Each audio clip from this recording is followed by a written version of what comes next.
যে ওরা বিক্ষোভ করছে কেন গার্লফ্রেন্ড পেলাম না। আজকে নিউজটা দেখবেন, টাটকা নিউজ। তো জীবনে কত আক্ষেপ, চাকরি পাচ্ছি না আক্ষেপ, ব্যবসা ভালো হচ্ছে না আক্ষেপ, পরিবারের শান্তি নেই আক্ষেপ, অনেক আক্ষেপ, তাই না? জীবনে আক্ষেপ নেমে আসার কারণ হচ্ছে আপনি আমি সূরা বাকারার তেলাওয়াত ছেড়ে দিয়েছি।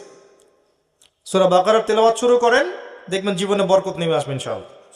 এবং সূরা বাকারা এবং আলে ইমরান আপনার জন্য পরকালে সুপারিশ করবে ইনশাআল্লাহ। পরকালে সুপারিশ করা চারটাখানি কথা না। ওই দিন কোনো মানুষের জন্য কি করবে না? সুপারিশ করতে পারবে না। সাধারণভাবে আল্লাহ অনুমতি দিলে সেটা আলাদা বিষয়।